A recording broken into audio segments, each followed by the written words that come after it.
Bitter winds howled through the dilapidated lodge, a broken inheritance that seemed more curse than blessing. 12-year-old Ethan Morgan, huddled beneath threadbare blankets, his loyal husky Kodiak pressed against him for warmth. The townsfolk's mocking laughter still rang in his ears. "Your daddy left you nothing but rotting wood and broken dreams, boy." Winter had settled harsh and unforgiving across the remote mountain valley, isolating them further from a community that had already turned its back. Outside, snow piled higher with each passing day, burying them deeper in what felt like a tomb of memories and unfulfilled promises. Kodiak's ears suddenly perked up, his attentive gaze fixed on the floorboards beneath the old stone hearth. What secrets could his father have possibly left behind these weathered walls? And why did he seem so certain, in those final days, that this forgotten place would someday save his son? 3 months earlier, Ethan had stood beside a simple pine casket, his father's weathered hands folded peacefully across his chest. The small mountain cemetery had been nearly empty, just Ethan, Kodiak sitting dutifully at his feet, Reverend Thomas, and 2 grave diggers waiting respectfully in the distance. His mother had been gone for 7 years now, taken by the same mountain fever that eventually claimed his father after a long, stubborn battle. "The Lord giveth, and the Lord taketh away," intoned the Reverend, his words carried off by the autumn wind that rustled through the aspen leaves. Ethan barely heard him, his focus instead on the small wooden bear carving clutched tightly in his palm, the last thing his father had whittled before the illness stole his strength. "This land has secrets, son," his father had whispered during those final days, fever brightening his eyes. "Our lodge, it's worth more than they know, more than I could ever tell." Then he'd pressed the bear carving into Ethan's hand. "Remember, sometimes the greatest treasures aren't what they seem." Ethan hadn't understood. The lodge had been in their family for generations, but it was falling apart. The roof leaked in 3 places. The generator worked only half the time, and the nearest neighbor was 8 miles down a treacherous mountain road. After the meager service, as the first snowflakes began to fall, Mayor Blackwood had approached. Tall and broad-shouldered with silver at his temples, he commanded attention with his mere presence. "My condolences, young man," he'd said, resting a heavy hand on Ethan's shoulder. "Your father was determined." Something in his tone suggested this wasn't a compliment. "That old lodge is no place for a boy alone. The county has resources, arrangements that could be made." Ethan had stepped back, dislodging the man's hand. "I'm not alone," he'd replied, nodding toward Kodiak. "And my father left me the lodge. We'll manage." The mayor's smile hadn't reached his eyes. "Winter comes early and stays long up here. That property could fetch a fair price, enough to set you up somewhere more suitable." He'd handed Ethan a business card. "Think about it. That land would make an excellent location for our town's expansion plans." On the trudge home, Ethan had torn the card into tiny pieces, letting the confetti of white flutter away into the gathering snowfall. Kodiak had trotted ahead, occasionally looking back as if to ensure his young master was following. The first weeks alone had been a dizzying blur of grief and practicality, splitting wood until his hands blistered, learning to cook on the temperamental wood stove, figuring out which roof leaks needed immediate attention. Mrs. Peterson from the general store had kindly delivered supplies that first month, her weathered face creased with concern. "Your daddy was a dreamer," she'd said, unloading canned goods onto the worn kitchen table. "Always convinced that lodge held some kind of future, never did explain what kind." At night, when the mountain darkness pressed against the windows and the wind found every crack in the old walls, Ethan would hold the wooden bear carving and try to make sense of his father's final words. Kodiak had developed a curious habit of sniffing around the stone hearth, sometimes pawing at the floorboards nearby before circling 3 times and settling down to sleep. One evening during a particularly fierce storm, Ethan had noticed his father's old jacket hanging by the door, its familiar scent still lingering in the worn fabric. Slipping it on, He'd felt something crinkle in an inner pocket, a folded paper covered in his father's distinctive handwriting, with strange markings and what looked like calculations. Most of it made no sense, but at the bottom was written, "Under the Sentinel's watch, where warmth meets earth." Kodiak had whined then, pouring again at the floor near the hearth, and for the first time, Ethan had wondered if the dog knew something he didn't.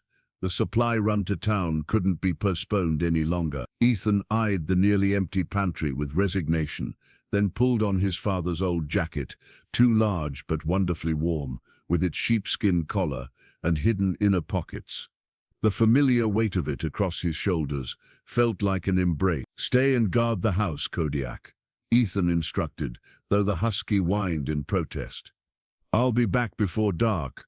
The 5-mile trek down the mountain path was treacherous with early winter ice.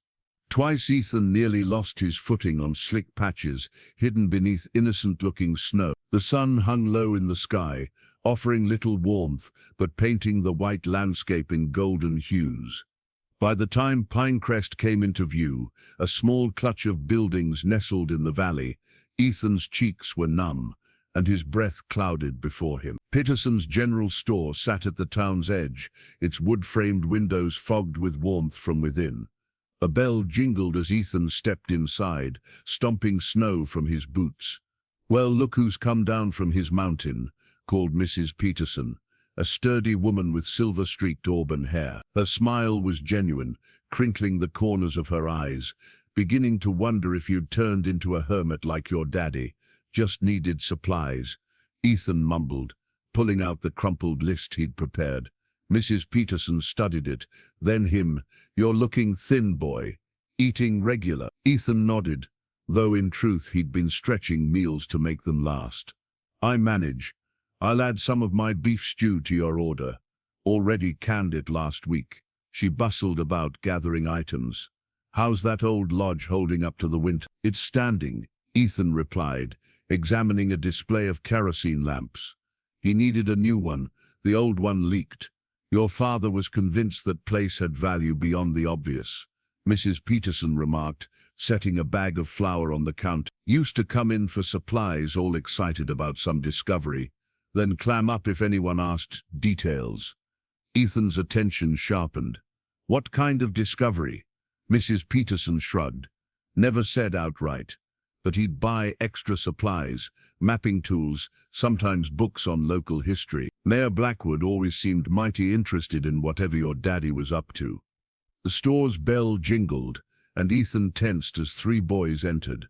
The tallest, Brad Blackwood, the mayor's 16-year-old son, spotted him immediately. "Well, if it isn't the mountain orphan," Brad sneered, nudging his companions.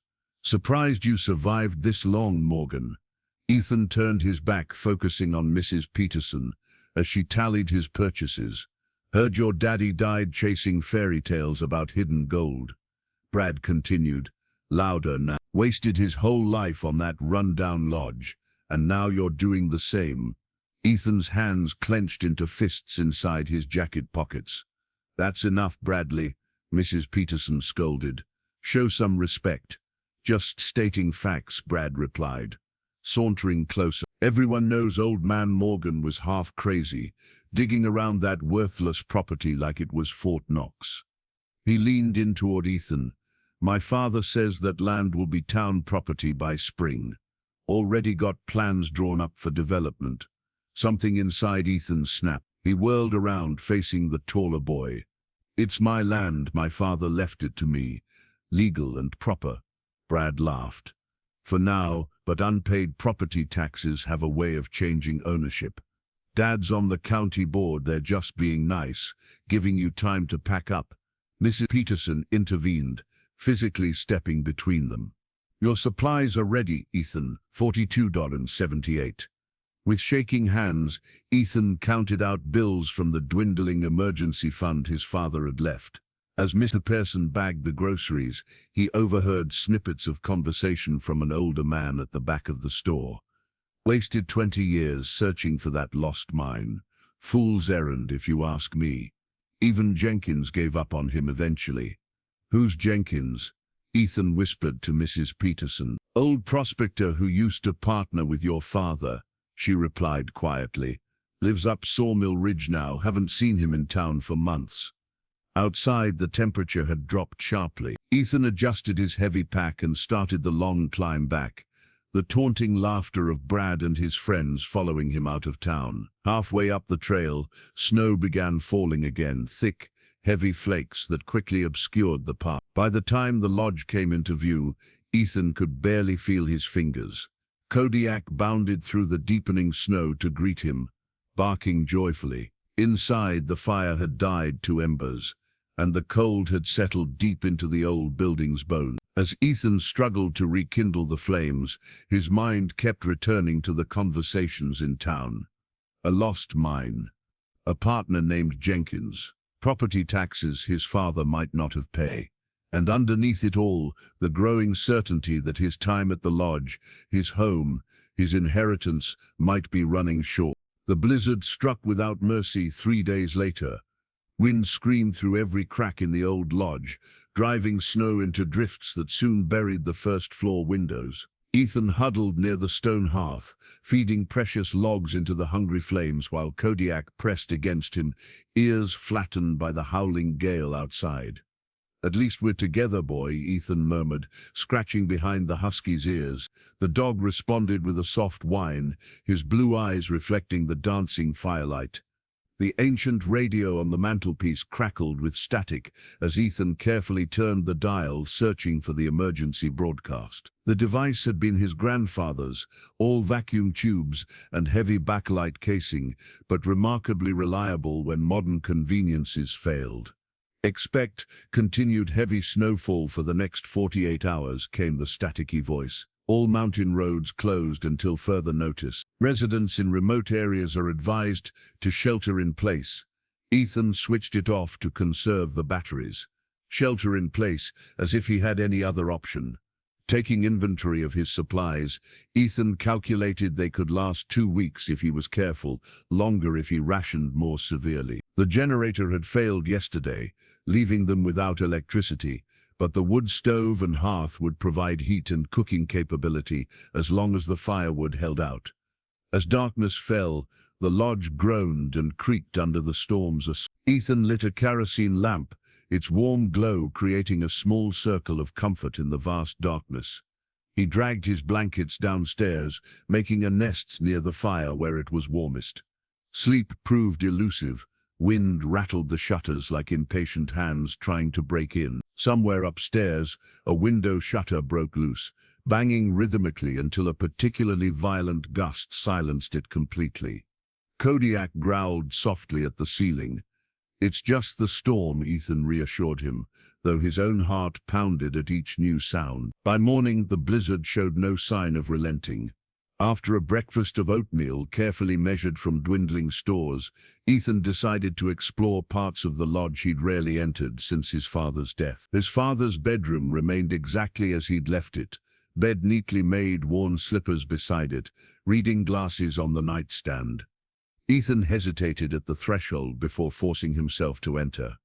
This space, so imbued with his father's presence, made grief rise fresh in his throat. The dresser drawers contained neatly folded clothes and a few personal items. In the bottom drawer, beneath a stack of sweaters, Ethan discovered a leather-bound journal. The pages were filled with his father's distinctive handwriting, diagrams, and what appeared to be maps of the surrounding mountains. Some entries dated back 15 years.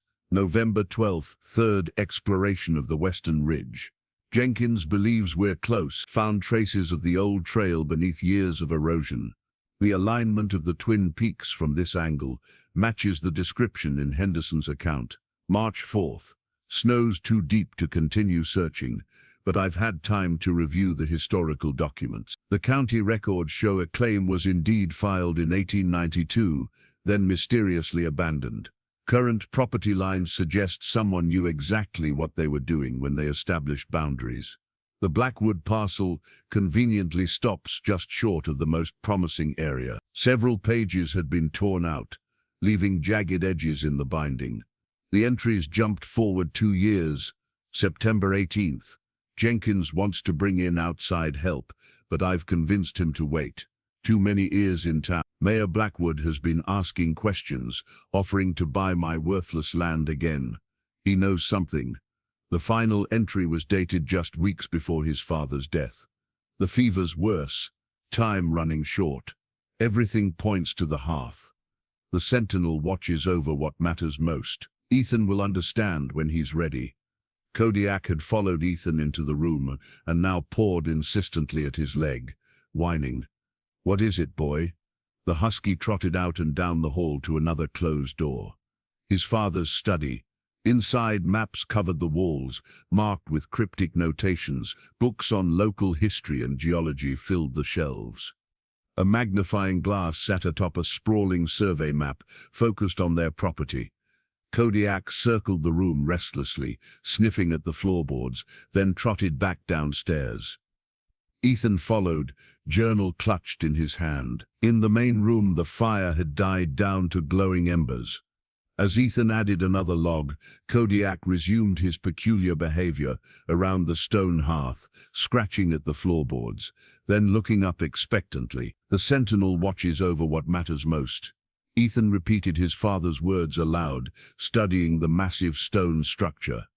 The hearth was built from river rocks, with a large, flat stone serving as the mantelpiece. Carved into its center, weathered with age but still discernible, was the figure of a bear standing upright, watching over the room. A sentinel outside, the blizzard raged on, entombing the lodge in deepening snow. But for the first time since his father's death, Ethan felt a flicker of something beyond grief and worry. Hope. By the third day, the storm had finally exhausted itself, leaving behind a transformed landscape.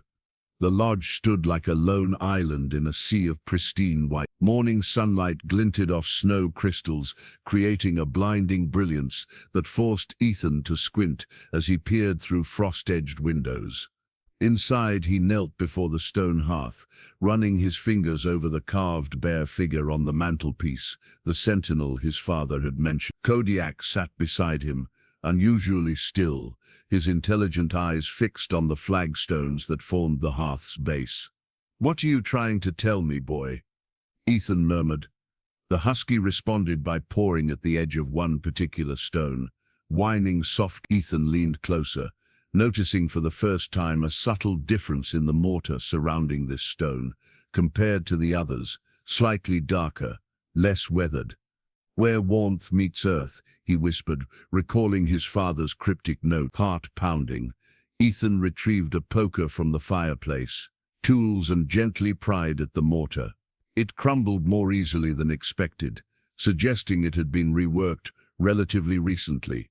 With growing excitement, he worked the edges of the stone, loosening it bit by bit. "Good boy, Kodiak," he encouraged, as the dog watched intently. "You knew all along, didn't you?" When the stone finally came loose, Ethan set it aside with trembling hands. Beneath lay not dirt or foundation, but a small hollow spot. The firelight caught something metallic within, a brass handle attached to what appeared to be a trapdoor built into the floor. Ethan hesitated only a moment before grasping the handle and pulling. The hinges protested with a rusty groan, but the door lifted, revealing a dark cavity roughly 2 feet square beneath the floor. Cold, musty air wafted up. Kodiak barked once, sharply, his front paws dancing with excitement at the edge of the opening. "Careful, boy," Ethan cautioned, reaching for the kerosene lamp.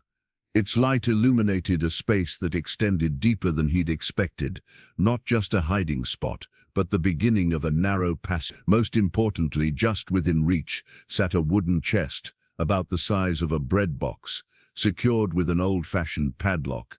Its wood was dark with age, iron bands circling it for reinforcement. With effort, Ethan maneuvered the chest out of the hole and onto the floor beside him. It was surprisingly heavy for its size, the wood smooth from handling. Someone, his father presumably, had maintained it, keeping it oiled and protected, despite its hidden location. The padlock presented an immediate challenge. Ethan tried the few keys his father had left behind, but none fit. He examined the lock more closely, an antique model, its keyhole worn from use. He wouldn't have locked it without leaving a way to open it, Ethan reasoned aloud. Kodiak whined, nudging Ethan's pocket where he kept his father's wooden bear carved. Ethan pulled it out, turning it over in his palm. He'd carried it constantly since the funeral, a tangible connection to his father. For the first time he examined it, not as a memento but as a potential key. The bear stood upright on a small base, paws extended forward. Ethan had always assumed the base was simply for the figure to stand. But looking closer, he noticed a seam. Holding his breath, he twisted the bear figure. It rotated a quarter turn, then clicked. The base separated, revealing a hidden compartment containing a small brass key. "Dad, you clever old fox," Ethan whispered, blinking back sudden tears. The key slid perfectly into the padlock, which opened with a satisfying click.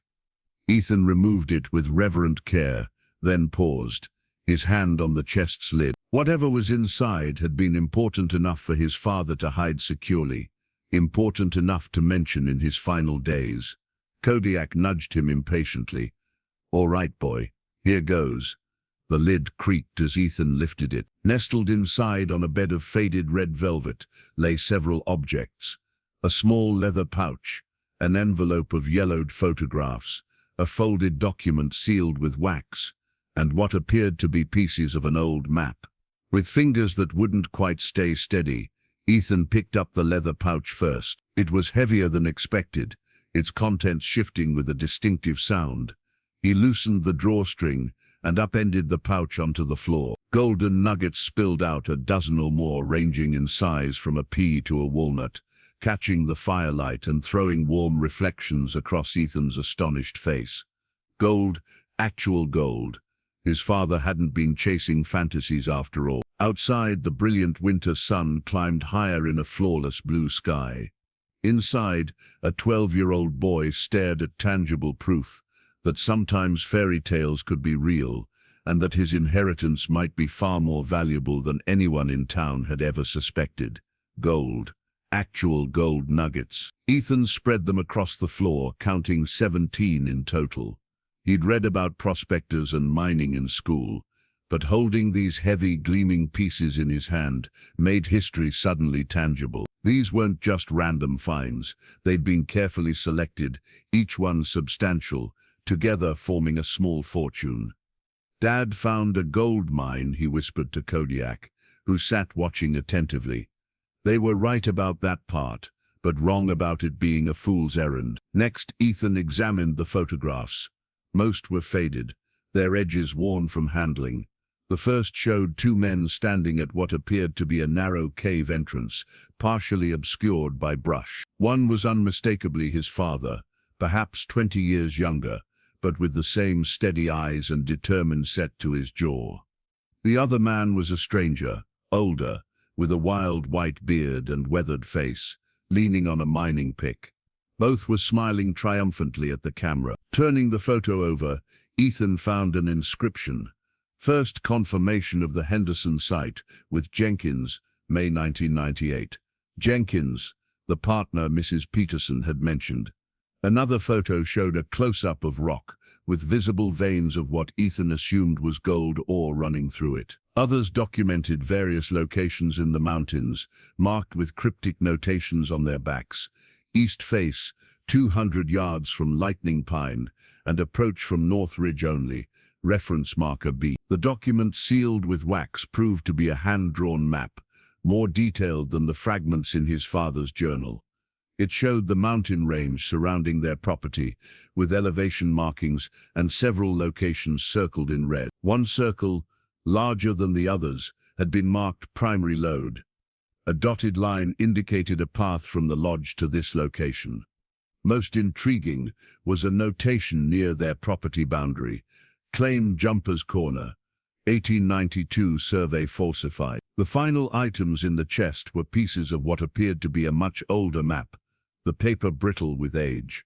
When Ethan carefully arranged them, he realized sections were missing, perhaps the pages torn from his father's journal. What remained showed part of a mine shaft layout, with annotations in faded ink about rich veins and southern expansion advisable.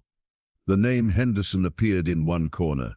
As Ethan examined each item, a story began to emerge. His father had been methodically researching and exploring, documenting a discovery that he'd kept hidden from the town, especially from Mayor Blackwood. The gold nuggets weren't just valuable in themselves, they were proof of a larger find. But why keep it secret? And why had his father believed the property boundaries had been falsified? Ethan carefully repacked everything into the chest, except for one small gold nugget he slipped into his pocket, and the most recent map. The discovery both excited and troubled him. If his father had indeed found a lost gold mine, it would explain Mayor Blackwood's persistent interest in their worthless property. "We need to be careful, Kodiak," Ethan said, scratching the husky's ears. "Very careful about who knows what we've found." Outside, the brilliant winter sunshine had begun to melt the top layer of snow, creating a deceptive glaze that would freeze into treacherous ice by nightfall. Ethan replaced the chest in its hiding place, then the stone above it, carefully repacking the mortar around the edges. When he finished, the hearth looked undisturbed, its secret once again concealed. The immediate euphoria of discovery gave way to practical considerations. What should he do with this knowledge? The gold nuggets alone would solve his financial problems, but the indication of a larger deposit suggested far greater value. However, as a 12-year-old boy, he had limited options for claiming or selling mineral rights. More importantly, if Mayor Blackwood was indeed scheming to acquire the property through unpaid taxes, time was running short. Ethan spread his father's map on the kitchen table, studying it intently. The marked location of the primary lode appeared to be about 3 miles from the lodge, as the crow flies, but in mountainous terrain, that could mean a difficult journey, especially in winter conditions. "What do you think, Kodiak? Could we find it ourselves?" The dog tilted his head, ears pricked forward attentively. Ethan folded the map and tucked it into his father's jacket pocket. Outside, the afternoon sun cast long shadows across the snowy landscape. He had maybe 2 hours of daylight left, not enough to attempt an expedition today, but enough to scout the immediate surroundings of the lodge more thoroughly. Perhaps there were other clues his father had left, other secrets hidden in plain sight, waiting for Ethan to discover them. After all, if the hearth had concealed one treasure, what else might this old lodge be hiding? As evening approached, Ethan moved methodically through the lodge, examining it with new eyes. Each room held memories, but now potentially secrets as well. His father's Swiss Army knife, a constant companion on their hiking trips, became a tool for investigation, its various blades perfect for probing suspicious seams and crevices. Dad wouldn't have hidden things in just one place, Ethan reasoned aloud to Kodiak, who followed him from room to room. He was always saying a smart man has backups for his backups.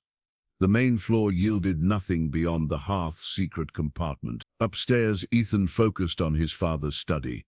The room was lined with bookshelves, some holding actual books, others filled with labeled boxes of geological specimens and documents.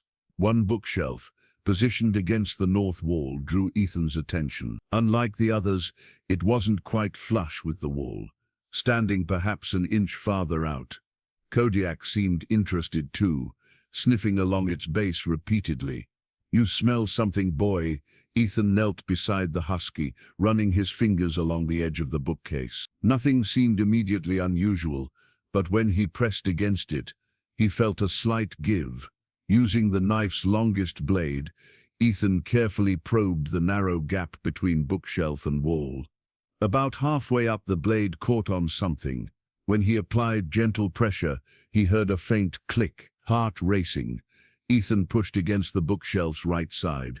It swung inward a few inches, revealing a dark space beyond. A hidden door, disguised as a bookcase. "Bingo," he whispered. The opening was narrow. His father would have needed to turn sideways to slip through, but Ethan could pass easily. Kodiak squeezed in after him, panting with excitement. Ethan raised the kerosene lamp, illuminating a passage that extended perhaps 15 feet before ending at another door. The walls were rough-hewn from the mountain stone itself, the ceiling low enough that his father would have needed to duck. The door at the passage's end was simple, secured only by an interior sliding bolt. When Ethan opened it, he discovered a small room, perhaps 10 feet square, carved directly into the mountain's bedrock. His father had created a secret study, a place completely hidden from casual observation. A simple desk and chair occupied one corner, while the walls were lined with filing cabinets and more shelves. Maps were pinned to every available surface, overlapping in places, connected by strings and pins like something from a detective movie. "This is where he did his real work," Ethan murmured, setting the lamp on the desk. The most prominent map covered the entire back wall, a large-scale topographical representation of their mountain and the surrounding area. Red pins marked dozens of locations, connected by colored strings that created a complex web. Notes were scribbled directly onto the map. Test pit, 3 promising samples, and cave entrance collapsed. Needs excavation equipment. On the desk sat a leather-bound volume, his father's complete journal, much larger and more detailed than the partial one Ethan had found earlier. This one contained not just notes, but detailed drawings, geological analyses, and what appeared to be a systematic survey of the entire mountain. The first entry was dated 23 years ago, found Henderson's journal at the County Historical Society. Everyone dismissed it as the ravings of a failed prospector, but the details are too specific, too technical. This wasn't just another gold fever dream. Henderson found something significant before his mysterious disappearance in 1893. The Blackwood family's sudden rise to prominence the following year cannot be coincidence. As Ethan flipped through the journal, the scope of his father's investigation became clear. This wasn't just about finding gold. It was about uncovering a historical injustice, a theft that had shaped the town's development for generations. One case in particular caught Ethan's attention. The original Henderson claim encompassed what is now the north face of the mountain, precisely where I found the most promising samples. The claim was legally filed in 1892. 6 months later, Henderson disappeared. By 1894, the Blackwood family had acquired large portions of the surrounding property, but notably not Henderson's claim, which was mysteriously abandoned. County records show the claim boundaries were redrawn in 1895, conveniently excluding the richest deposit areas from public land and incorporating them into Blackwood holdings. Henderson's cabin, which according to his journal stood near the mine entrance, has vanished without trace. Subsequent entries documented his father's meticulous work reconstructing the original claim boundaries and searching for the mine entrance that Henderson had described. The final entries revealed mounting excitement. "Jenkins and I found the collapsed entrance today. It would take heavy equipment to clear it, but there's another way in." Henderson's journal mentioned a second shaft, a safety exit marked by twin sentinel pines and the stone that points to heaven. "We've identified the location. Tomorrow we begin excavation." That entry was dated just 2 months before his father fell ill. There were no more after it. Ethan closed the journal, feeling the weight of his father's unfinished quest. The room suddenly seemed different, not just a secret study, but a legacy waiting for completion. Morning sunlight streamed through frost-edged windows, casting long rectangles of light across the worn floorboards. Ethan had spent half the night reading his father's journal, falling asleep at last with the leather-bound volume clutched to his chest. Kodiak's sudden barking jolted him awake. The husky stood rigid by the window, hackles raised, his normally friendly demeanor replaced by wary alertness. Outside, the sound of an approaching engine broke the mountain silence. Ethan peered through the fogged glass. A large black SUV was navigating the snow-covered drive, moving slowly but with determination. The township plow must have cleared the lower road overnight, making the lodge accessible again. He recognized the vehicle immediately. Mayor Blackwood's pride and joy, a luxury 4-wheel drive that seemed more suited to city streets than mountain roads. "Quick, Kodiak, we need to hide Dad's things," Ethan whispered urgently. He scrambled to return the journal to the secret room, closing the bookcase door securely behind him. The hearthstones were already back in place, hiding the chest below. Ethan scanned the room for anything else that might reveal their discoveries, then tucked the small gold nugget deeper into his pocket. The SUV's engine fell silent. A car door slammed, followed by the sound of boots crunching through crusty snow. Ethan took a deep breath, composing himself, then opened the front door before the visitor could knock. Mayor Blackwood stood on the porch, tall and imposing in an expensive-looking parka. His silver hair gleamed in the morning light. His smile didn't reach his eyes.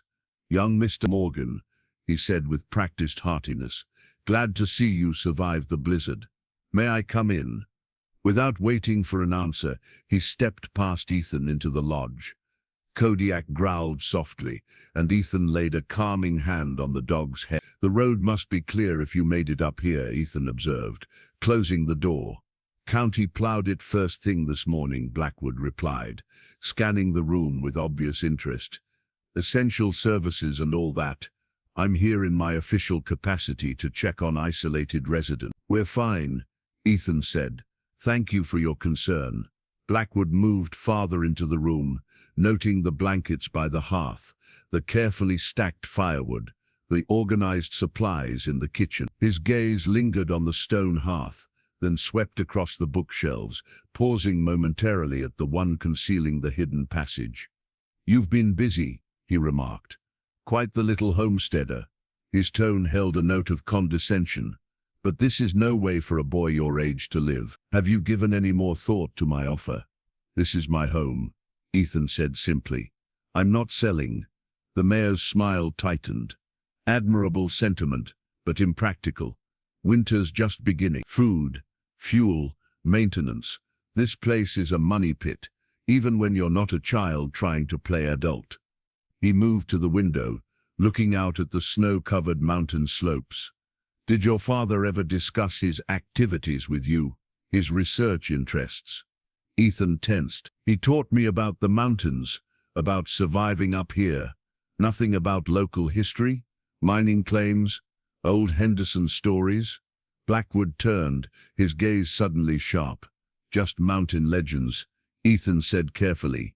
"Ghost stories for campfires." The mayor nodded, but his eyes narrowed slightly. "You know, your father was quite the character around town.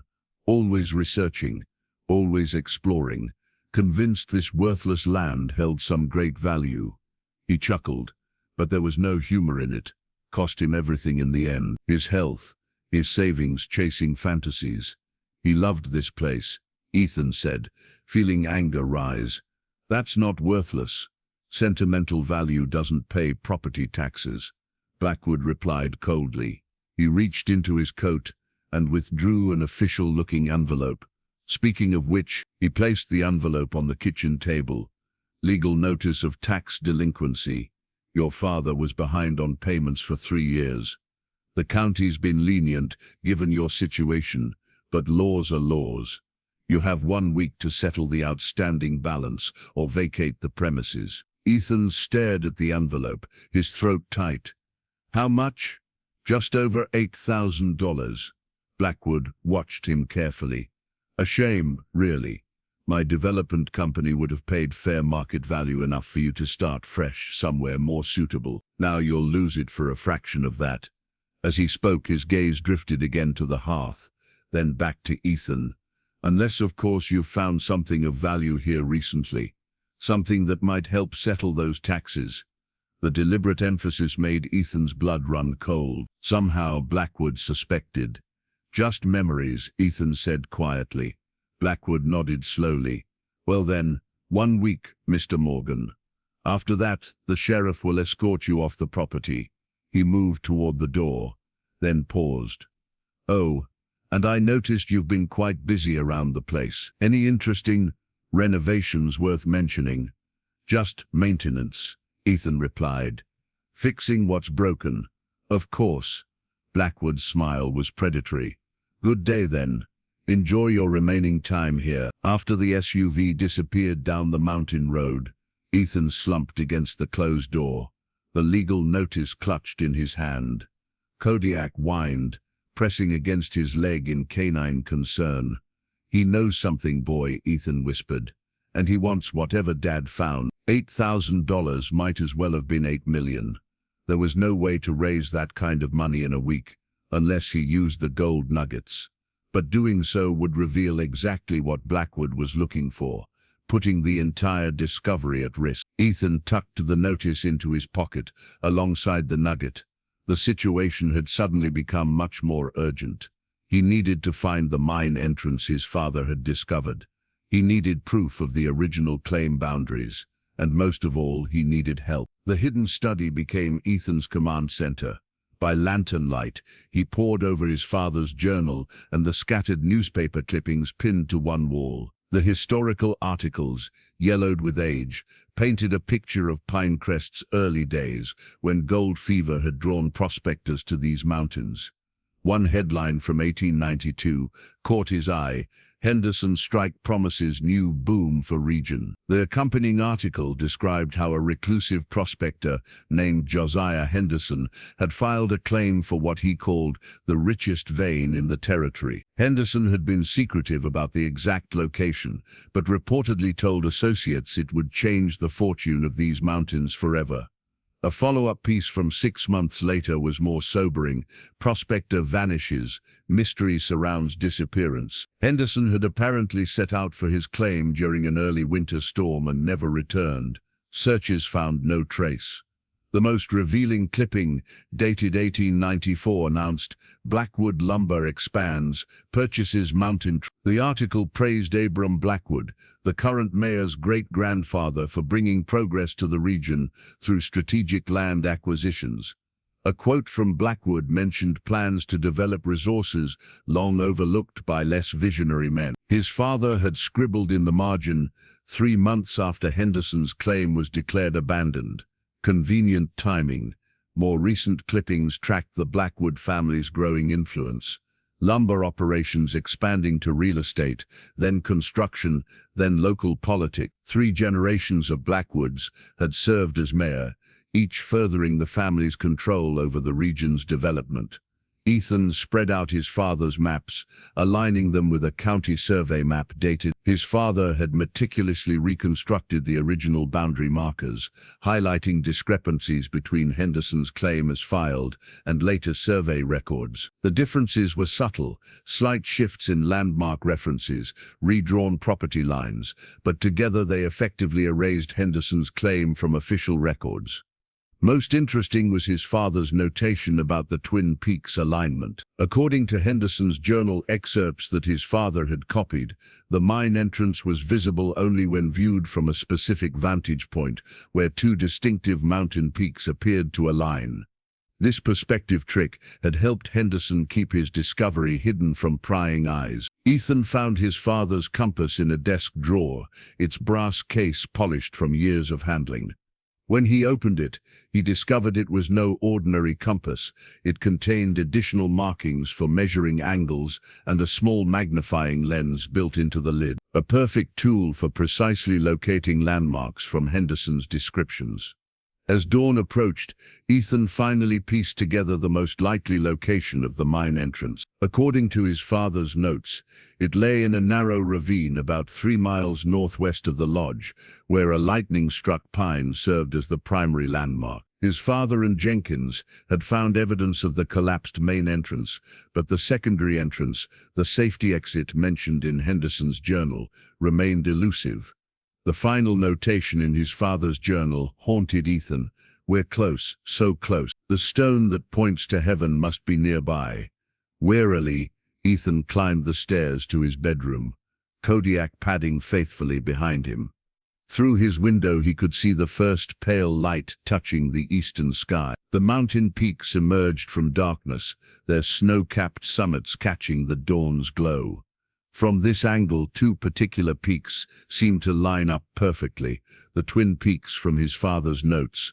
Ethan's fatigue vanished in a surge of excitement. The alignment was visible from his very own window.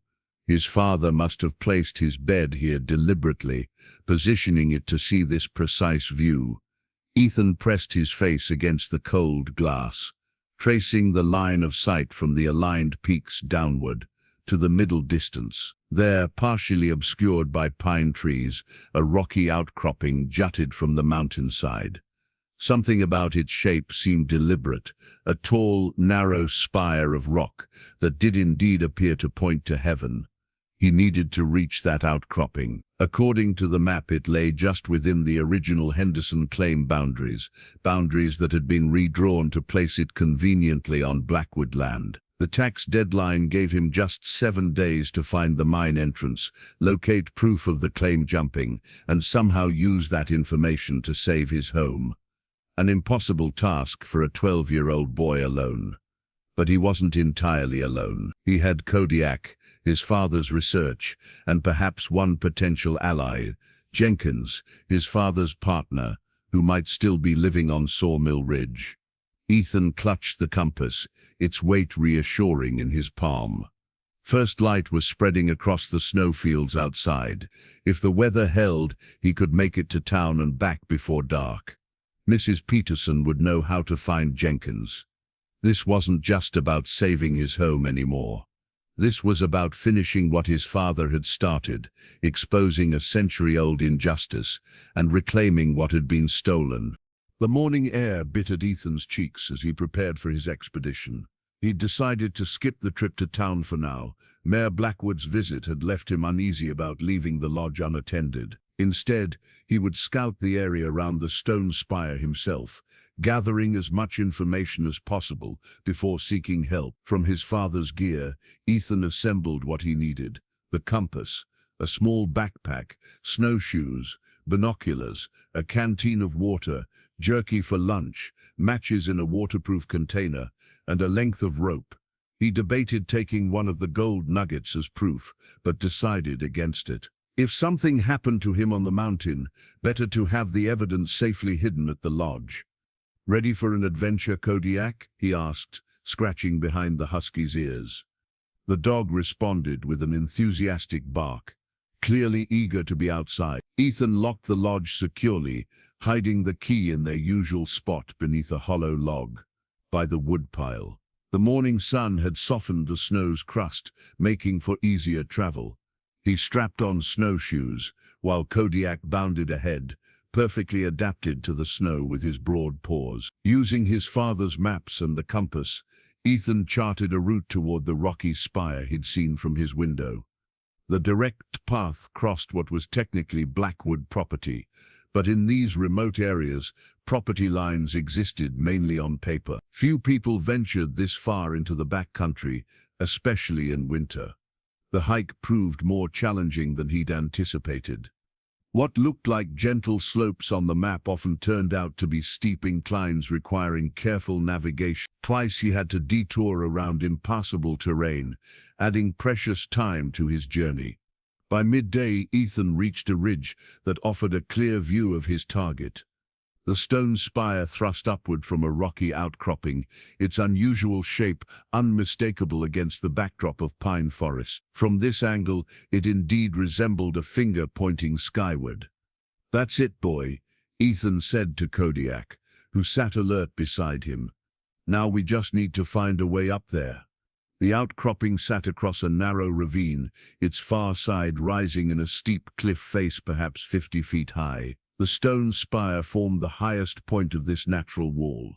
Between Ethan's position and the ravine stretched a relatively flat area covered in deep snow. As they crossed this open expanse, Kodiak suddenly stopped, ears forward, nose twitching. Before Ethan could react, the husky bounded forward, digging frantically at a spot where a fallen log created a small hollow beneath the snow. "What is it, boy? Did you find something?" Kodiak's excavation revealed a weathered wooden handle protruding from the snow. Ethan carefully pulled it free, a mining pick, its metal head rusted but still intact. This was no modern tool, but something from another era entirely, perhaps Henderson's time. Encouraged by this find, Ethan pushed on toward the ravine. As they approached the cliff face, he scanned for any sign of the mine entrance his father and Jenkins had discovered. The base of the cliff was obscured by snow drifts and fallen rock, making it difficult to identify any openings. Using the binoculars, Ethan methodically examined the cliff face section by section. About halfway up, he spotted an unusual feature, a dark horizontal line that seemed too regular to be natural, partially obscured by overhanging rock and ice. "Could be a ledge or a tunnel entrance," he murmured. Getting up there would require climbing, something his father had taught him during summer hikes, but far more dangerous on ice-covered rocks. Ethan studied the cliff, looking for a safer approach. To the right, a series of rock formations created a natural, if precarious, stairway that might provide access to the ledge. As he considered his options, the short winter day was already beginning to wane. Shadows lengthened across the snow, and the temperature was dropping noticeably. Attempting a climb now would be foolhardy. "We'll have to come back better prepared," Ethan told Kodiak, reluctantly turning back. They were halfway across the open area when Kodiak froze again, this time with a low growl rumbling in his throat. Ethan stopped immediately, scanning their surroundings. Something had spooked the dog. Then he saw fresh snowshoe prints crossing their earlier tracks, heading in the same direction they had been going. Someone had followed them. With growing alarm, Ethan recognized the distinctive treads of modern, expensive snowshoes, nothing like his father's old wooden ones. Whoever had made these tracks had passed by recently, while he and Kodiak were investigating the cliff. "Come on, boy," Ethan whispered urgently. "We need to get home." They altered their course, taking a more circuitous route back to avoid encountering whoever had made the tracks. The detour cost them daylight, and the final mile to the lodge was traversed in deepening dusk. As the lodge came into view, Ethan breathed a sigh of relief. Everything looked undisturbed. Still, he approached cautiously, examining the snow around the building for fresh footprints. Finding none, he retrieved the key and entered, Kodiak slipping in beside him. Inside, Ethan quickly checked that nothing had been disturbed, especially the hearthstones and the secret study entrance. All remained as he had left it.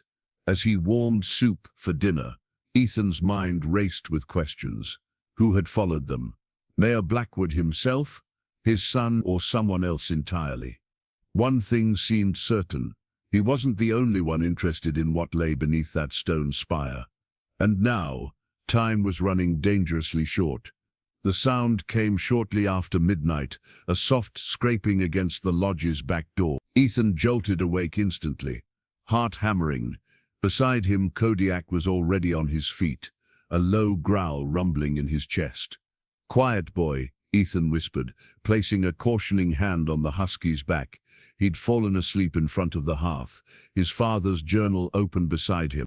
The fire had died to embers, leaving the large room mostly dark. Outside, a three-quarter moon cast blue-white light across the snow, bright enough to navigate by.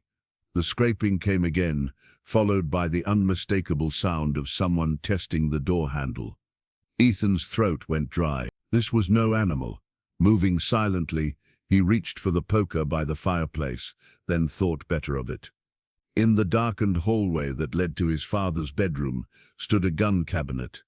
Inside was the hunting rifle his father had taught him to use during deer season. 30-30 Winchester lever action, simple and reliable. Ethan slipped down the hall, Kodiak at his heels. His hands trembled slightly as he opened the cabinet and removed the rifle. It was unloaded, the ammunition stored separately in a locked drawer. His father's insistence on proper gun safety. Ethan retrieved the key from its hiding place beneath a loose floorboard and opened the drawer. By the time he had loaded the rifle, the sounds had moved from the back door to a ground floor window. Keeping to the shadows, Ethan crept back to the main room. Moonlight filtering through the frost-edged windows revealed shapes moving outside, not one intruder, but several. A voice, young and impatient, carried through the thin glass. "Try that one instead." The latch looked loose. Ethan recognized it immediately. Brad Blackwood, the mayor's son. "Hurry up," another voice urged. "My dad will kill me if he catches us out here. Stop whining." Morgan's probably sound asleep. We'll be in and out with whatever the old man hid before the kid even knows what happened." A scraping sound came from the window nearest the kitchen. Ethan positioned himself where he could see without being seen. The rifle held firmly but pointed toward the floor. His father's first rule of firearm safety echoed in his mind. Never point a gun at anything you don't intend to shoot. The window latch gave way with a crack. A gloved hand pushed the sash upward, and cold air rushed into the room. Brad Blackwood's face appeared in the opening, his expression a mix of triumph and malice. "I'm in," he announced to his unseen companions. As he hoisted himself onto the windowsill, Kodiak exploded into action. The husky charged forward, barking furiously, his white teeth gleaming in the moonlight. Brad yelped in surprise, nearly falling backward. Ethan stepped into view, the rifle now raised to his shoulder, but still pointed at the ceiling. "That's far enough," he said, pleased that his voice sounded steadier than he felt. Brad froze, half in and half out of the window. Outside, his friends could be heard scrambling away, snow crunching beneath their fleeing feet. "You wouldn't dare," Brad said, but uncertainty had replaced his earlier confidence. "This is my home," Ethan replied, "and you're breaking in. I've got every right to protect it." For a tense moment, neither moved. Kodiak continued growling, his hackles raised, ready to spring if the intruder advanced further. Finally, Brad eased back, dropping to the ground outside. "My father knows what your old man found," he spat, bravado returning now that he was safely outside. "He knows you've got gold hidden somewhere in this dump. You think that rifle scares me? Just wait until the sheriff comes to evict you. Tell your father if he wants to search my property he can get a warrant." Ethan called back, remembering a phrase from a TV show. "Until then, stay off my land." "Your land," Brad laughed. "Not for much longer. 1 week, orphan boy. Then we'll see what's really hidden in this place." Footsteps retreated across the crusty snow, fading into the night.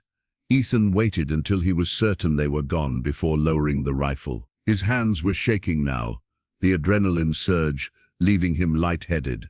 Kodiak pressed against his leg, seeking reassurance. "Good boy," Ethan murmured, scratching the dog's ears. "You did good." He secured the window, then systematically checked every door and entrance to the lodge. Once satisfied that the building was sealed, he unloaded the rifle and returned it to the cabinet. Though his father had taught him to use the weapon, he had also impressed upon him that firearms were tools of last resort. Sleep was impossible now. Ethan rebuilt the fire, adding logs until warmth returned to the room. Brad's words echoed in his mind. "My father knows what your old man found."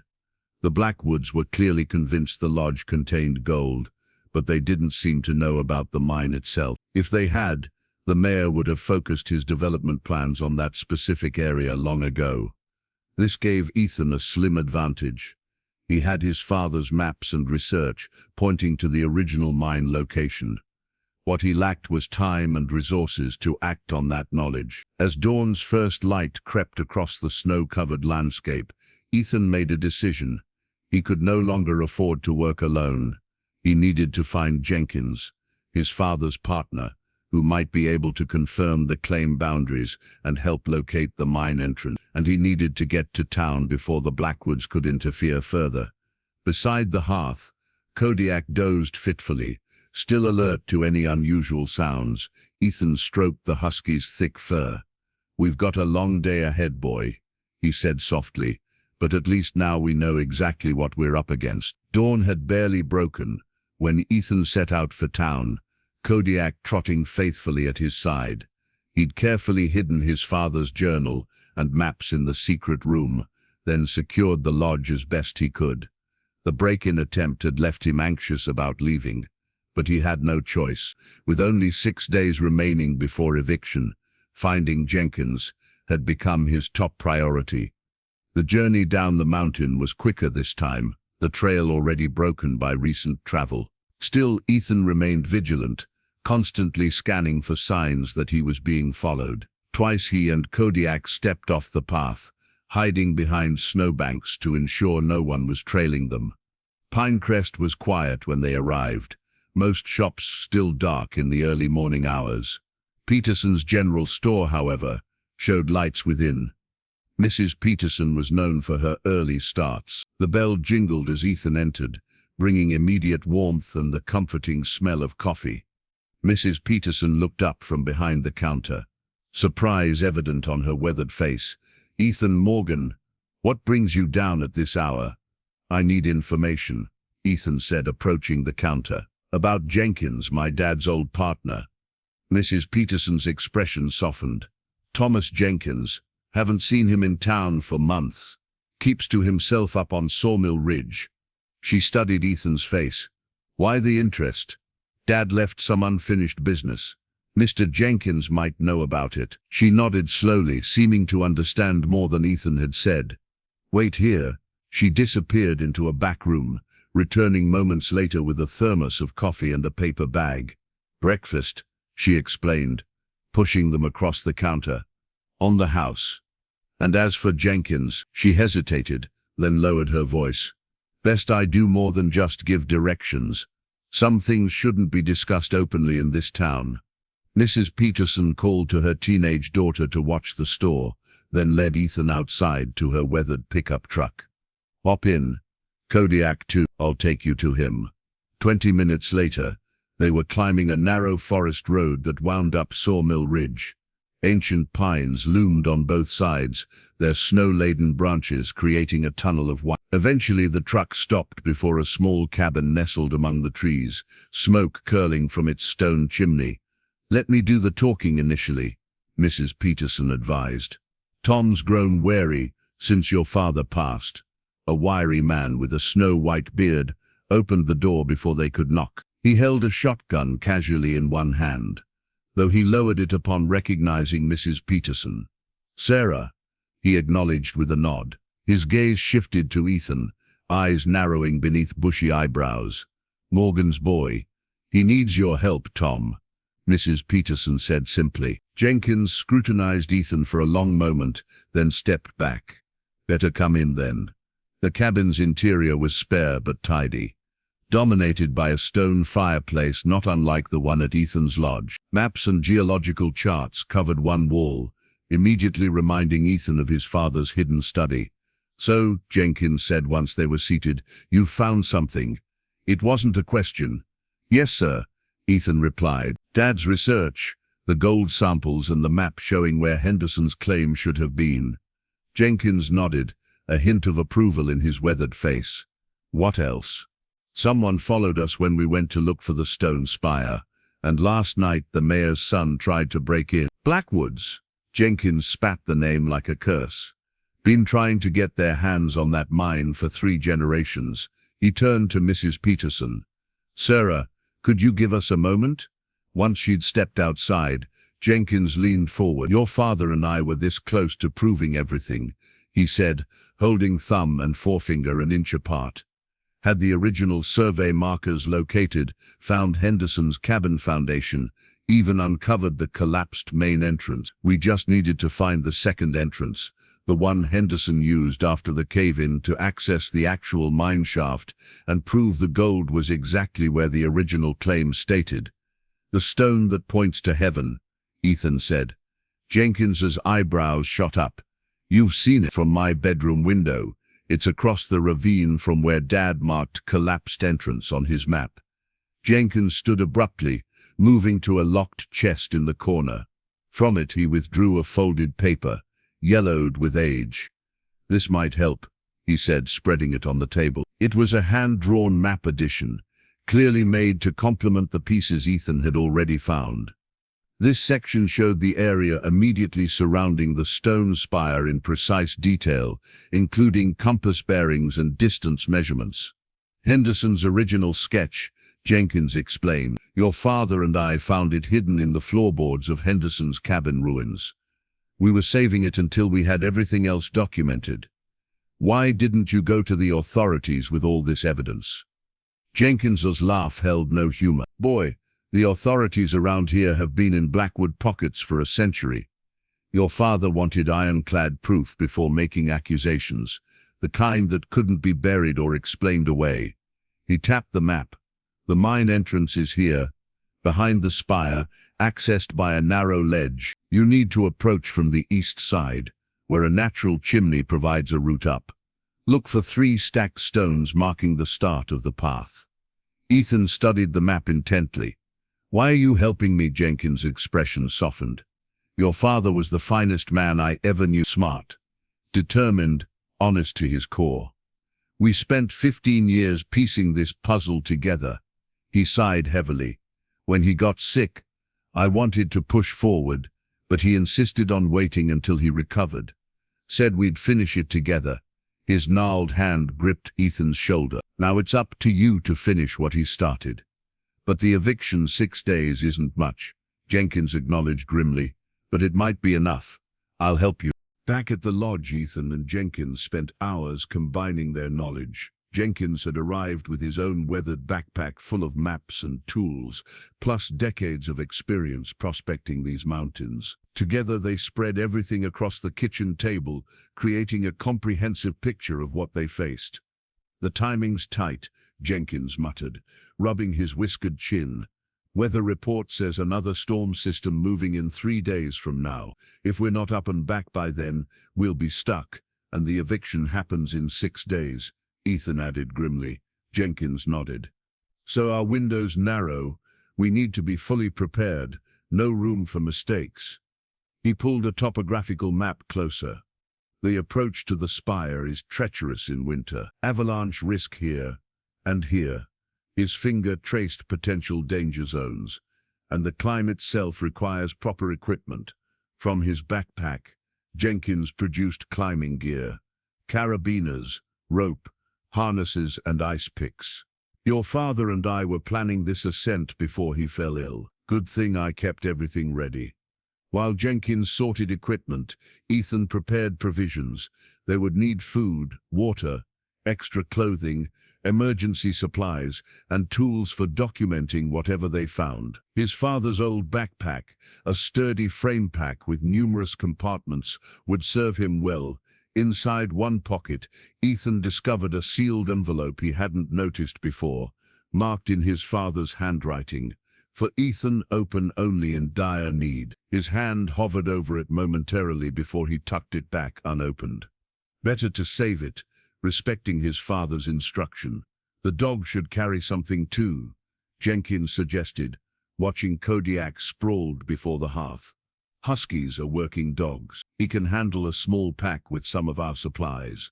Ethan fashioned a simple pack for Kodiak, using an old canvas bag and some straps. The husky submitted to being fitted, seeming to understand the seriousness of their preparation. While they worked, Jenkins shared stories of his decades prospecting with Ethan's father. "We met when he was researching local mining history for a college paper. Most folks thought Henderson's Lost Mine was just legend, but your father took it serious, started piecing together historical accounts, property records, geological surveys." "How did you get involved?" Ethan asked, securing a first aid kit to his pack. Jenkins chuckled. "I was the local crazy prospector everyone avoided.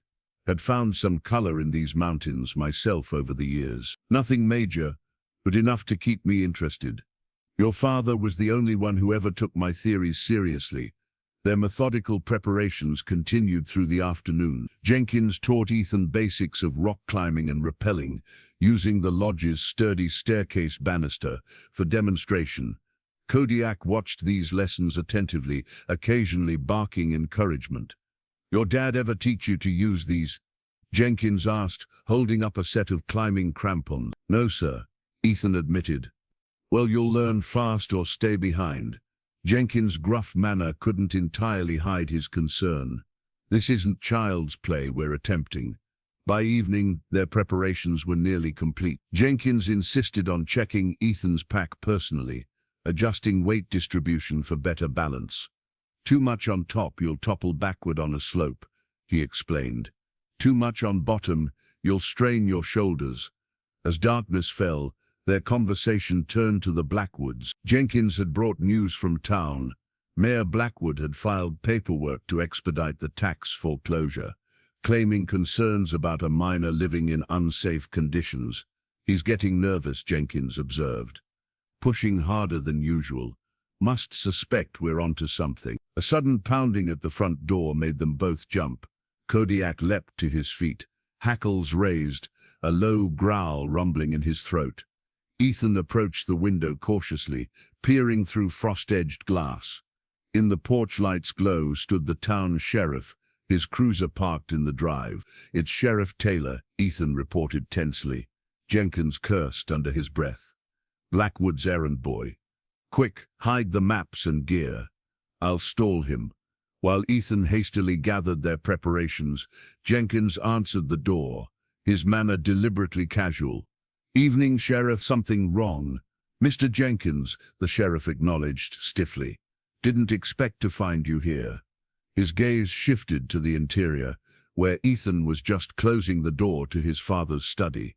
"Got a report about trespassers on Blackwood land yesterday. Wouldn't know anything about that, would you?" "Can't say I would," Jenkins replied evenly. The sheriff produced an official-looking document. "Well, since I'm here, might as well deliver this.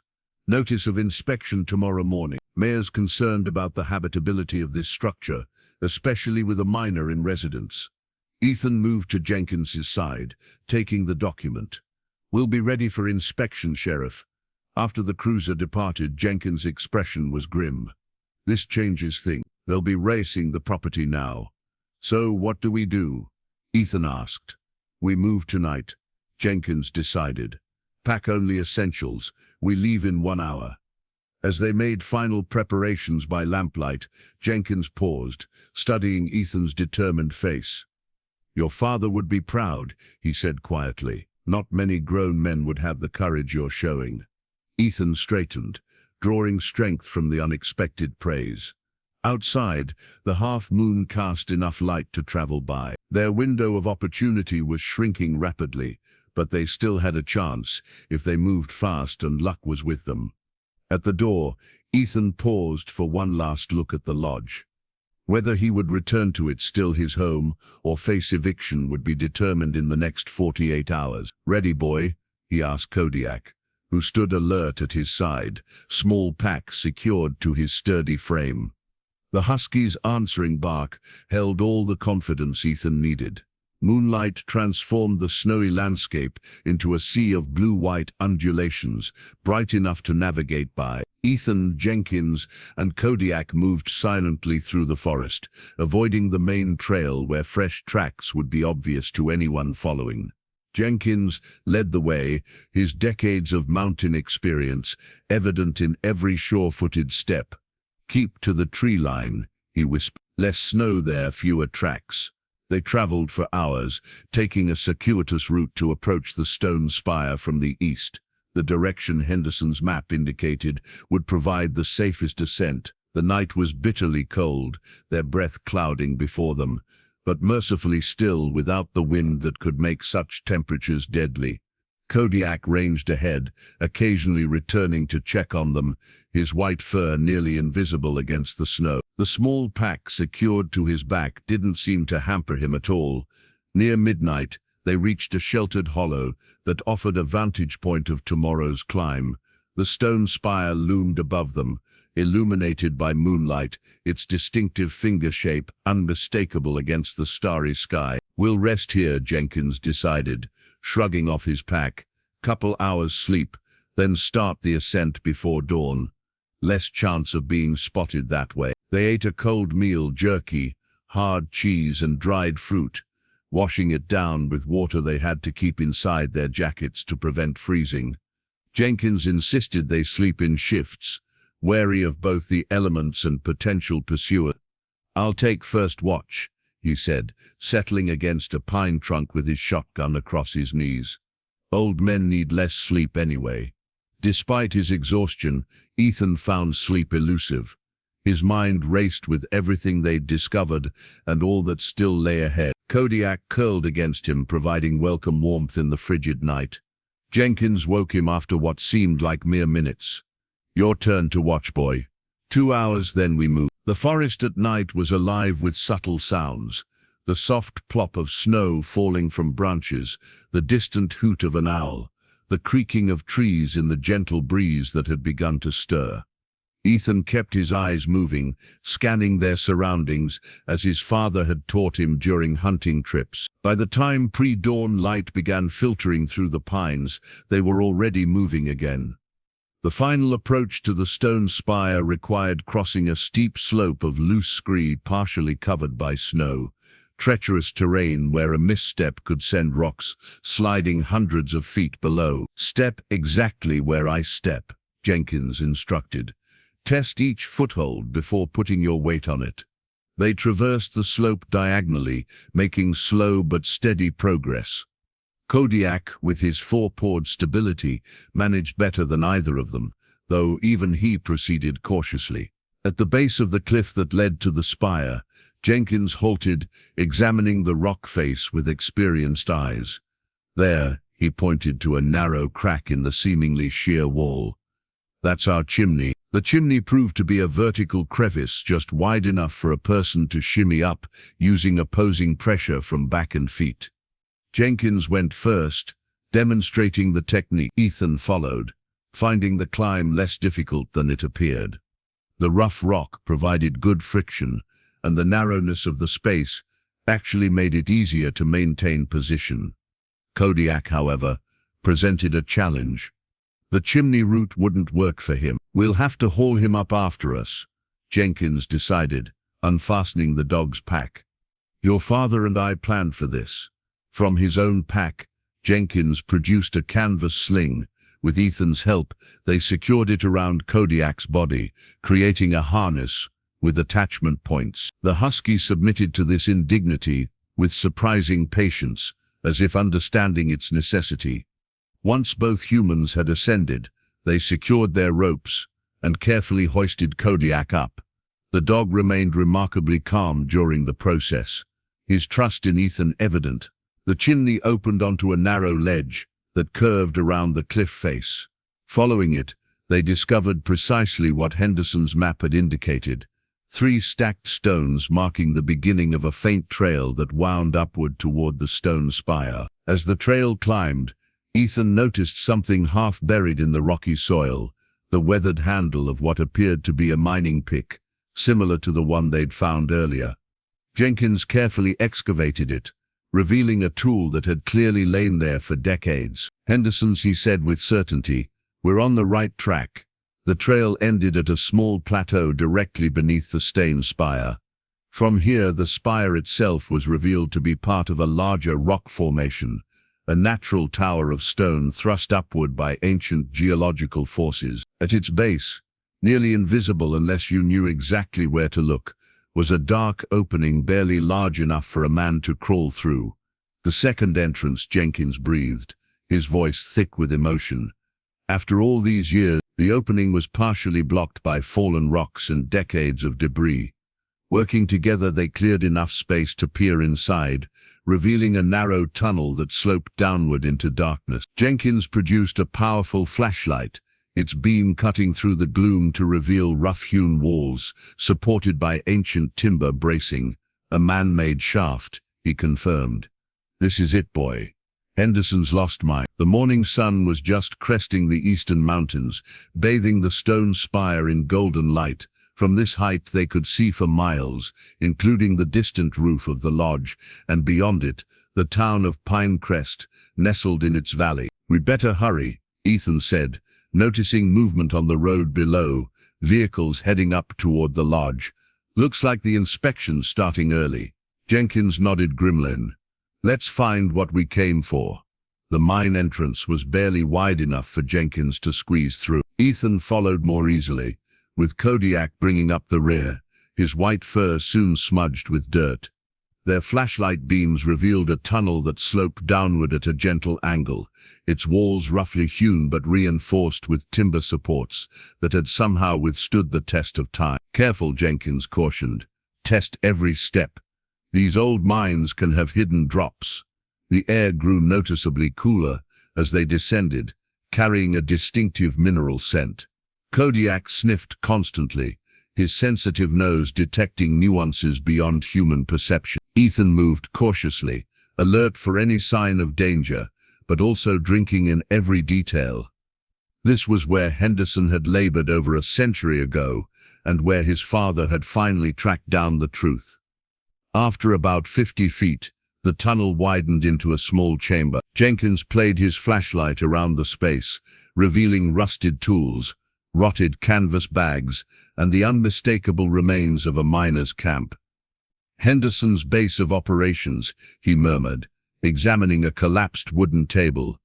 "Looks like he was living down here, at least part-time." Against one wall stood a crude wooden cabinet. Inside, they discovered several notebooks, their pages yellowed and brittle with age, and a metal box secured with a simple latch. Jenkins handled the notebooks with reverent care, reading passages aloud. October 12, 1892. "The vein continues to widen as I follow it deeper.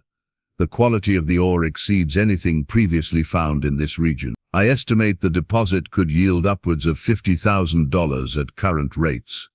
A fortune that will secure Mary's future and our children's children." November 3, 1892. "Blackwood's men have been asking questions in town. I've taken to entering only through the secondary shaft. The primary entrance I've allowed to appear collapsed. Better they think the mine played out than discover its true value." The final entry was particularly chilling. December 18, 1892. "Confronted Blackwood today about his surveyors trespassing on my claim. He laughed. Said my claim wouldn't hold up to official scrutiny. Threatened that accidents happen to stubborn prospectors in these mountains. I fear for my safety, but cannot abandon this discovery.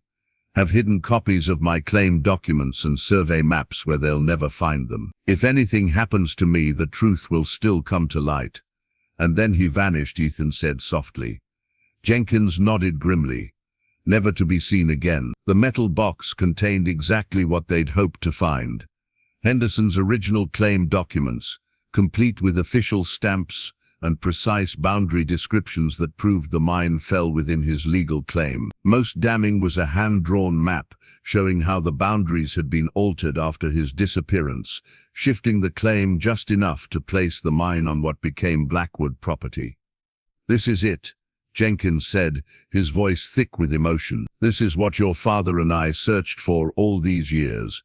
Proof of the claim jumping, and proof the mine is legally part of our property," Ethan added. "Not Blackwood." Their examination was interrupted by Kodiak's sudden alertness. His ears perked toward the tunnel entrance. A moment later, they heard it too. Voices echoing down from above. "Must be down here somewhere," came a familiar voice. "Mayor Blackwood." "I told you I saw lights on the ridge," responded another voice, his son Brad. Jenkins quickly doused their flashlight, plunging them into darkness. "We need to move deeper," he whispered. "There might be another way out through the main shaft." Before they could retreat, light flooded the chamber as Mayor Blackwood and Brad appeared at the tunnel entrance, accompanied by Sheriff Taylor. All three held powerful flashlights, momentarily blinding Ethan. "Well, well," Blackwood said, his voice dripping with false congeniality. "Trespassing on private property, Mr. Jenkins, and corrupting a miner to help you. That's a serious offense." "This isn't your property, Blackwood," Jenkins growled. "Never was. It was stolen from Henderson, and we can prove it."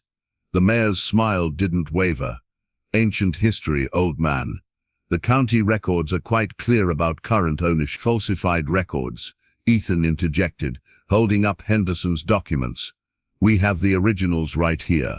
The mine falls within our property line, not yours."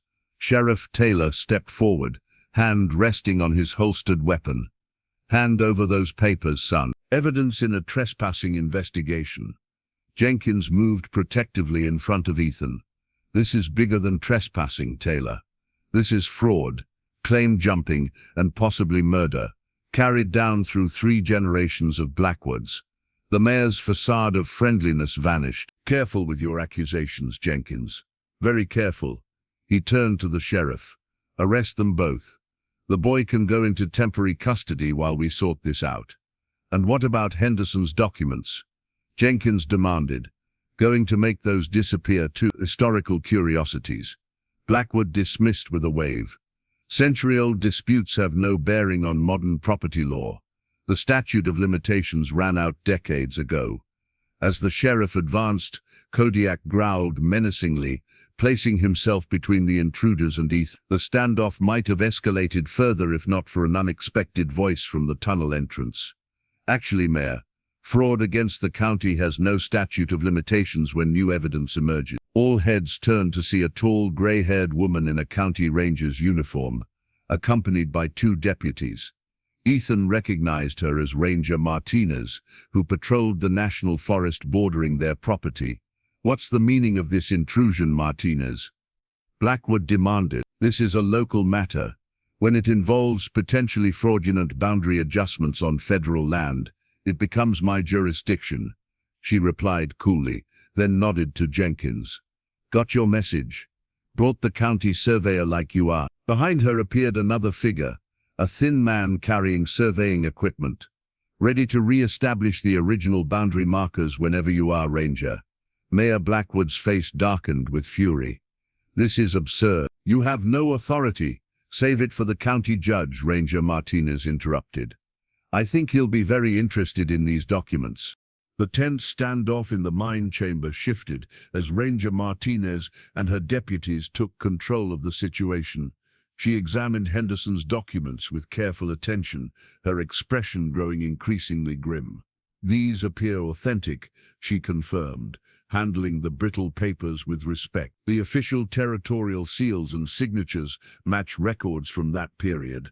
Mayor Blackwood's confident demeanor had vanished, replaced by barely controlled anger.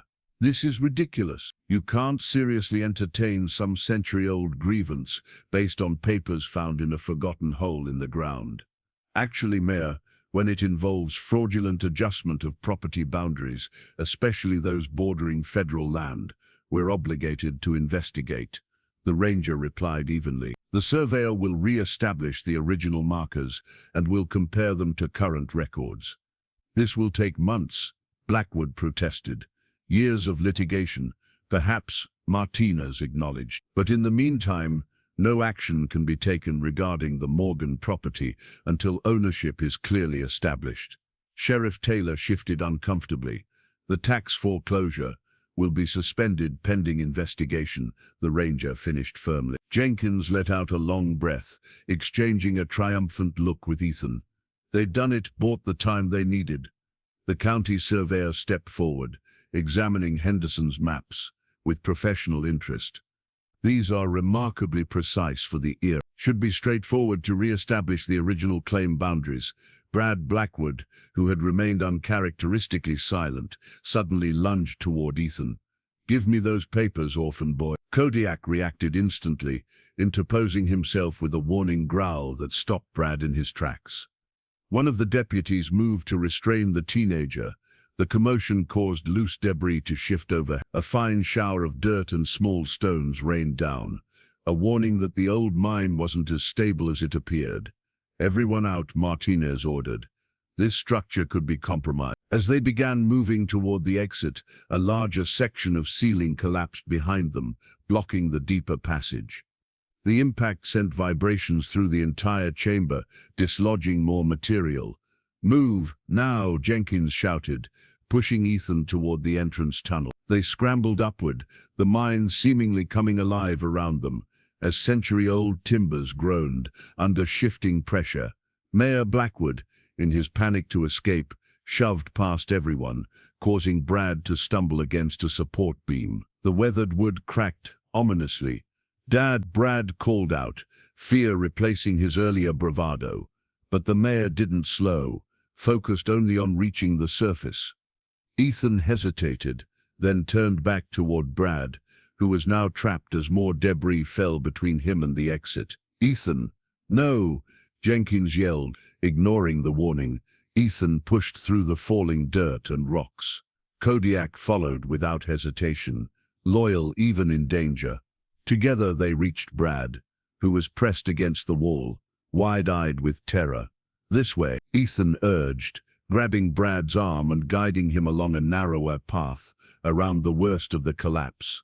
The exit was now visible, a patch of daylight growing larger as they approached. They had nearly reached it when a final massive shudder ran through the mine. The tunnel entrance began collapsing just as they made their final dash. Ethan and Kodiak burst into daylight, pulling Brad along with them.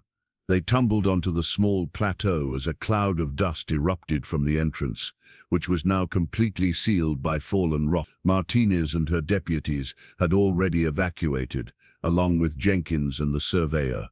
Sheriff Taylor was helping a dust-covered Mayor Blackwood, who sat on a boulder, coughing violently. When the mayor saw his son emerge safely with Ethan, his expression cycled rapidly through relief, confusion, and something approaching shame.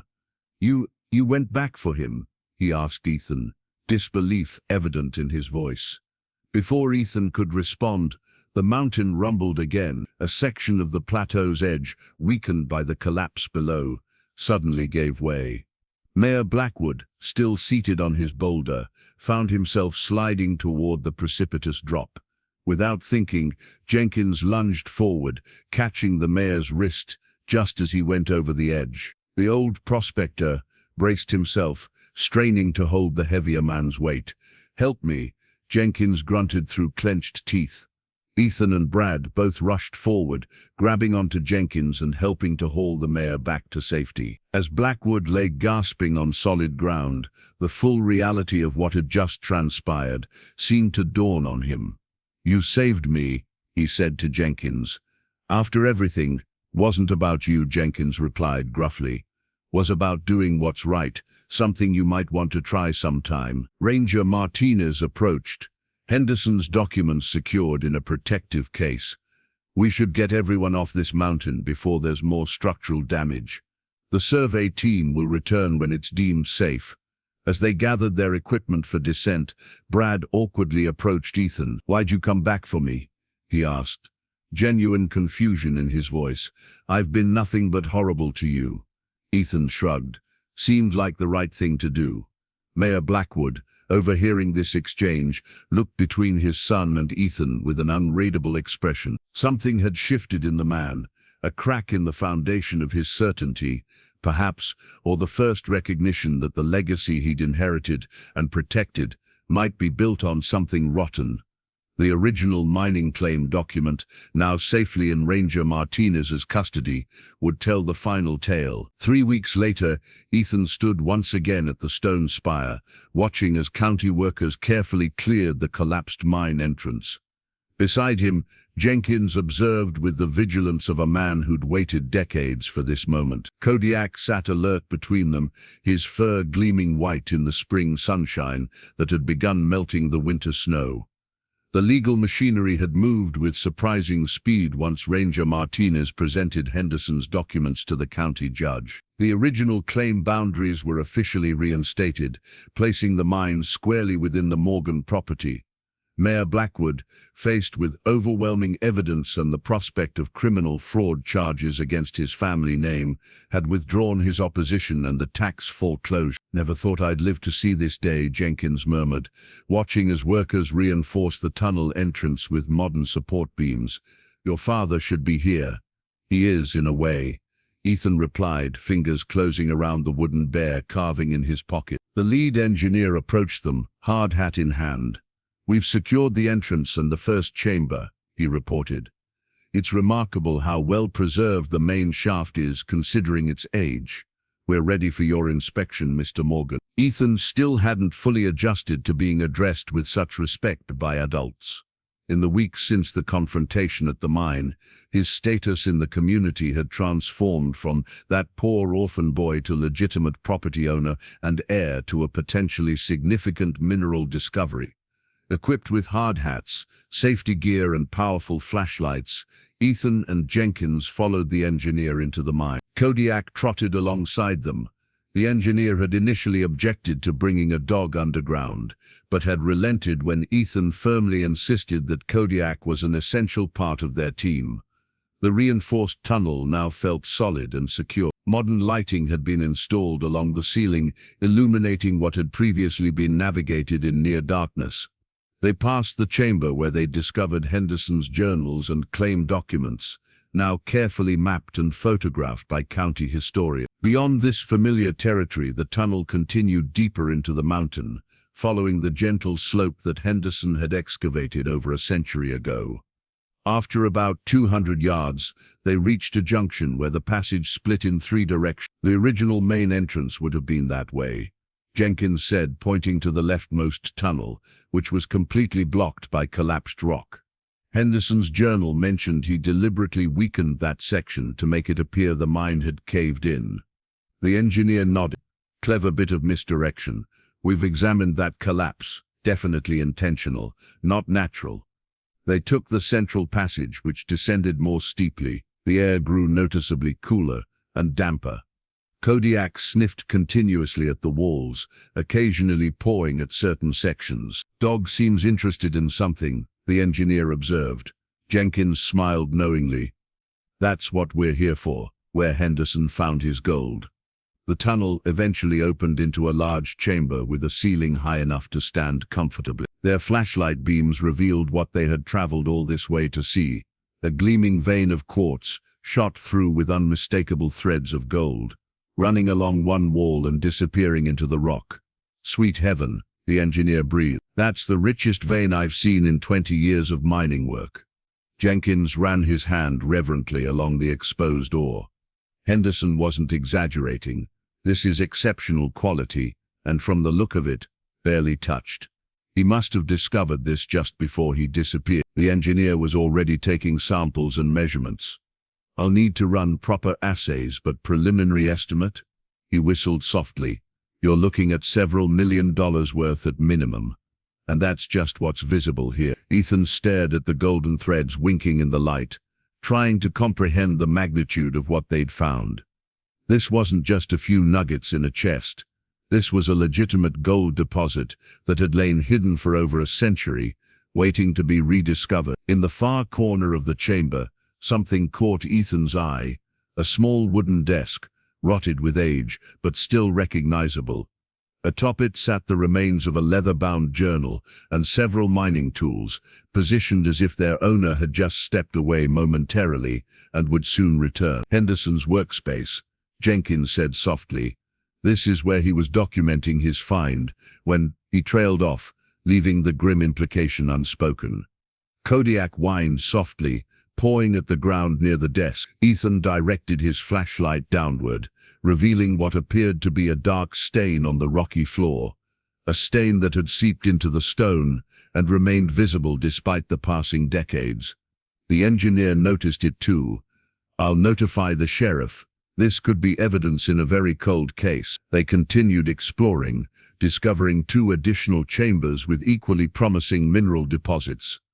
Throughout the complex, they found evidence of Henderson's meticulous work, survey markers, test drilling sites, even a primitive ventilation system he had engineered. Your father was right all along, Jenkins told Ethan, as they finally emerged into daylight.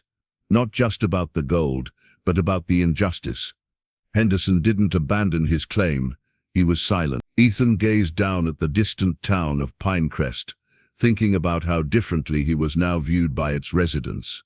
The same people who had mocked his worthless inheritance were suddenly eager to associate with the owner of a productive gold mine. But something had shifted within Ethan as well. The true value of his father's legacy, he realized, wasn't measured in gold or property. It was the persistence, integrity, and careful research his father had dedicated to uncovering the truth. The real treasure was the journey they had shared, even if his father hadn't lived to see its conclusion. So what now, Mr. Mine Owner? Jenkins asked with a smile. Ethan watched as Kodiak bounded joyfully through the spring snow, celebrating their success in his own canine way. Now, Ethan replied, we make this right, for Henderson, for Dad, for everyone. 5 years later, Ethan stood on the front porch of Morgan Lodge, watching as a tour bus wound its way up the newly paved mountain road. Beside him, Kodiak, now a dignified 7-year-old but still alert as ever, perked his ears at the approaching visitors. Looks like another full group, Jenkins remarked, joining them on the porch. At 73, he moved a bit slower these days, but remained sharp as ever. As Ethan's legal guardian and business partner, he had overseen the transformation of their lives and the mountain itself. The lodge before them barely resembled the dilapidated structure Ethan had inherited. Now expanded and completely renovated, it served as both their home and the centerpiece of the Morgan Mountain Retreat, a combination of educational center, museum and wilderness experience that had become one of the region's premier destinations. Henderson tour or mining history? Ethan asked, spotting the familiar logo on the bus. Mining history today, Jenkins replied. School group from Denver. They specifically requested the full underground demonstration. The decision to develop the property as an educational center rather than an active mine had surprised many. When the geological surveys confirmed a gold deposit worth tens of millions, most expected Ethan to pursue immediate extraction. Instead, he had taken a different approach. With Jenkins' guidance and the help of expert advisors from the state university, they established a small-scale demonstration mine that preserved the historical aspects while allowing visitors to experience authentic mining techniques. Only a fraction of the gold was carefully extracted, enough to fund their operations and establish the Morgan Foundation, which now provided scholarships to local students and preservation grants for historical projects throughout the county. The Morgan Museum of Mining History, housed in a new wing of the lodge, had become nationally recognized for its exhibits on frontier mining and the Henderson case. A cautionary tale about greed and justice delayed, but not denied. The restored documents and artifacts from the mine drew historians and researchers from across the country. As the bus parked in the modern visitor center lot, Ethan straightened his posture slightly. At 17, he had grown into a confident young man, respected in the community not just for his unexpected wealth, but for how he had chosen to use it. I'll handle this group, he told Jenkins. You promised Mrs. Peterson you'd judge the pie contest in town today. Jenkins chuckled. So I did. Don't forget we have that meeting with the conservation easement people tomorrow. The conservation easement was Ethan's latest project, permanently protecting most of the mountain from future development, while ensuring sustainable access for educational purposes. It felt like the right balance between honoring the land's value and preventing the kind of exploitation that had nearly erased Henderson's legacy. As Jenkins departed in his modest pickup truck, Ethan welcomed the arriving school group. The students, mostly middle schoolers, gazed with appreciation at the magnificent mountain setting. Welcome to Morgan Lodge, Ethan greeted them. Kodiak, at his side, making his own welcoming inspection of the visitors. Before we tour the mine, I'd like to share a story with you. A story about a prospector named Henderson, a hidden treasure, and how truth sometimes takes generations to come to light. The students gathered around as Ethan led them to the museum entrance, where a life-sized bronze statue of a husky stood guard. The plaque beneath it read simply Kodiak, who found more than gold. The real Kodiak basked in the attention as students patted his head, seemingly aware of his celebrity status. Inside the museum, Ethan guided the group to the main exhibit hall, where his father's research was prominently displayed alongside Henderson's original journals and maps. My father spent 20 years piecing together this mystery, he explained. He didn't live to see it solved, but he left me everything I needed to finish what he started.